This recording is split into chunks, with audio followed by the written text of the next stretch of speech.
আশেপাশের লোকজন তো আমাকে জিজ্ঞেস করে তোমার কথা, আমি তো কোনো জবাব দিতে পারি না। আমার ফ্রেন্ড সার্কেল, আত্মীয় স্বজনের সবার ছেলে মেয়ে এস্টাবলিশ হয়ে গেছে, আর তুমি রাস্তায় রাস্তায় ভাদাই মার মতো ঘুরে বেড়াও। কোথায় গেছিলি তুই? কথা বলিস না কেন? দুটা ওয়ার্থলেস বাচ্চা জন্ম দিছি আমি, না কোনো কথা শুনে, না কোনো কাজ ঠিক মতো করতে পারে। বাবা প্লিজ, ফর গড সেক আমাকে একটু কথা বলতে পারো? চুপচাপ একটু কথা শোনো। সোসাইটি, তোমরা তো সারাক্ষণ পড়ে থাকো তো সোসাইটি কি বললো, সমাজ কি চায়, একটাবার জিজ্ঞেস করছো আমি কি চাই? সমাজ যদি এতই ভালো হইতো বাবা, তাহলে তোমার পত্রিকায় প্রতিদিন কেন রেপের নিউজ, প্রতিদিন কেন গলা কাটার নিউজ, প্রতিদিন কেন ছেলে ধরার নিউজ? আর মা তো সারাক্ষণ পড়ে থাকো এই যে পাশের বাড়ির আন্টি কি বললো, পাশের বাড়ির ছেলে কি করলো। কোনোদিন একটাবার আমাকে এসে জিজ্ঞেস করছো বাবা তুই কেমন আছিস?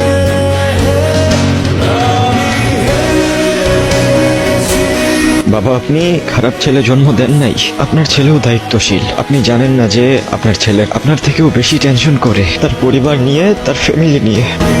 বাবা, আমারও ঘুম হয় না।